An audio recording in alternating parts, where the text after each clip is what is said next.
just got to Texas State not too long ago.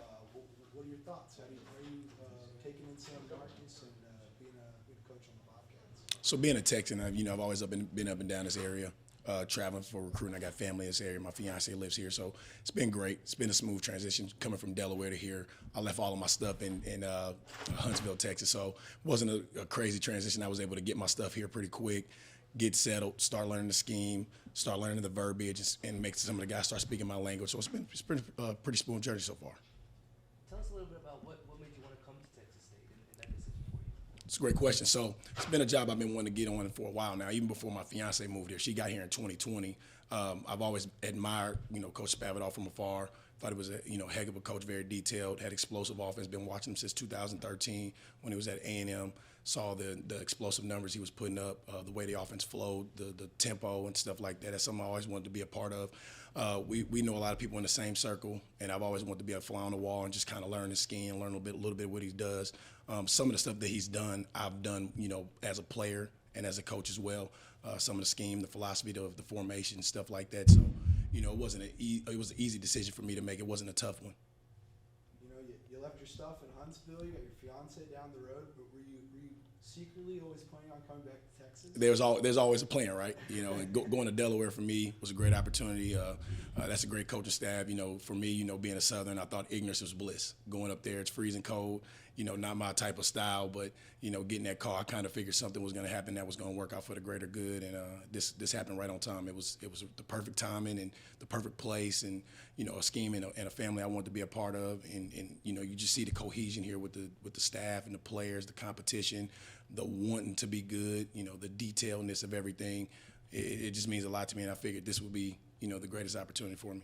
I've been watching these guys for a couple of years, getting to see them play and fight in close games. I knew it was going to be something special here at some point. Yeah, Coach, can you tell us a little bit about what you're hoping to bring to this team and how you want to make your mark on this receiver room?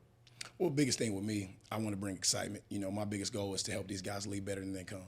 I want to help win. I'm all about winning. At the end of the day, I care about these guys on and off the field, but winning is what's important right now.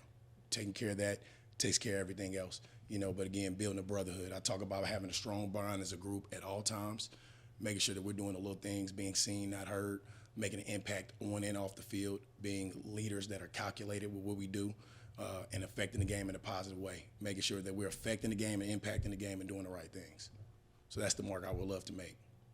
You mentioned winning. You won a national championship at Sam Houston State, 2021, I believe. 2021. 2021. Did you show off that ring to all the receivers and say you got to get you one of these? Don't even wear it. You focus on the next one. You focus on winning the next championship. I don't wear it. I've seen it once. Gave it to my fiance. Probably give it to my mom at some point. It's a national championship. I put it in the past. We'll talk about that later in life. Right now I want to, affect this team as best as we possibly can. Take it 1 week at a time and get 1% better each and every day.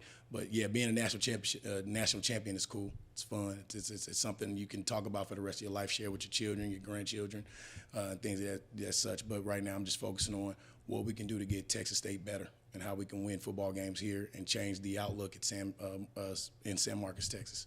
What's kind of been your impression of these receivers the couple weeks that you've been here so far? Very deep, very talented. All these guys do different things. All these guys have a different skill set. We got guys that can get long up the field, get lean, stretch it vertically. We got guys that can stick their toe on the ground intermediately.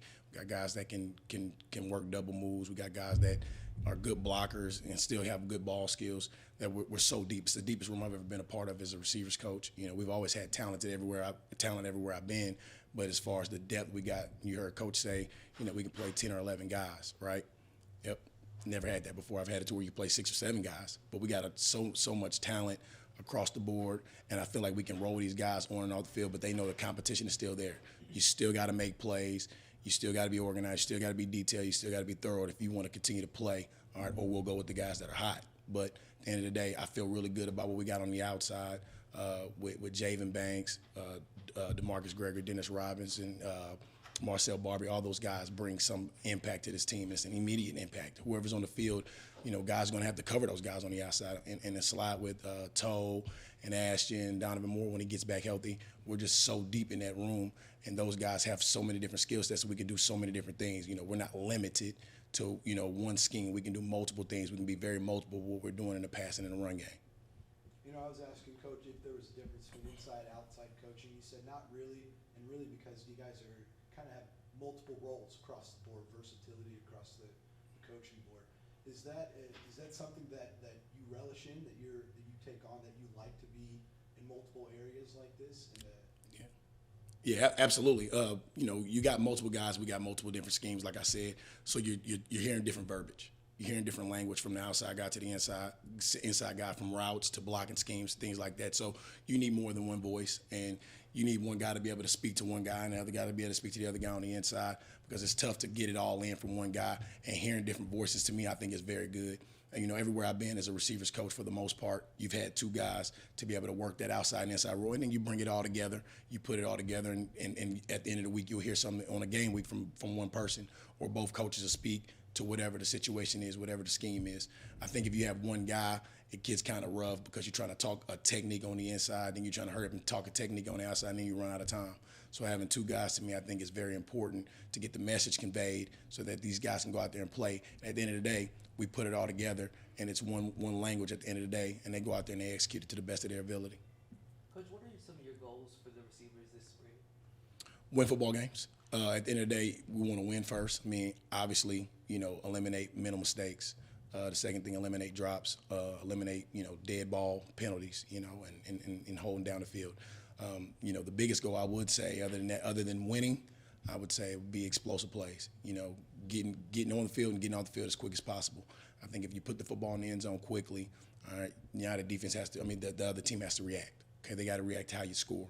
Okay, I think if we can stay ahead of the chains, obviously catching the football and getting it up the field and making a 5-yard gain into a 15-yard gain, or making a busted play into something explosive, I think that's what's good. Okay, and capitalizing when we get the football at the receiver position. When we get them off the field 3 and out, and we get the ball back, let's do a good job of capitalizing and putting that football in the end zone.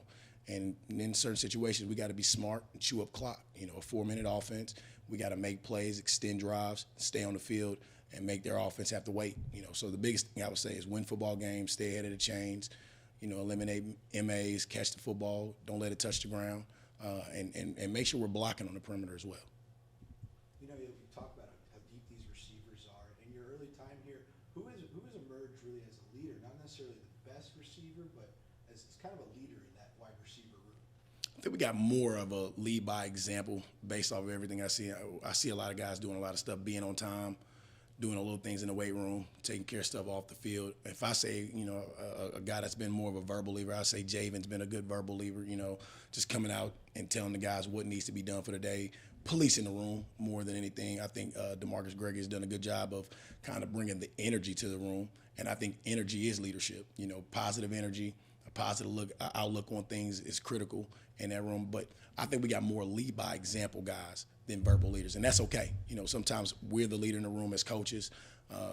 I look at us as one unit, and we're one group working for the same common goal, but we don't have to have a lot of verbal leaders in that room. We need one guy to step up when the time is right, lead by example, other guys will follow, and competition breeds winning at the end of the day. So they compete, and I think that's leadership as well. You mentioned Gregory. We haven't gotten a chance to really see him. What kind of a receiver is he? What's his game like? He's got a really, really deep game. I mean, he does a lot of good stuff. I mean, he really stretches the field. He's got a really good vertical presence. He's very consistent at beating guys over the top and running intermediate routes. The one thing he can work on is catching the ball a little bit better. But other than that, he really has a developed game. He does a good job of competing against our DBs. He's very savvy, smart. He knows how to read the coverage. He knows when he's getting affected on the first or second level, third level, et cetera. I mean, he does a really good job with all that. So he's got a really extensive game. He's got a lot of stuff he can use in his toolbox, as far as releases. He does a really good job running a perimeter screen, or running something in a quick game, or understanding his conflict at the top of a route intermediately. So he's got a lot, of good stuff, and I'm ready to see some very exciting things from him.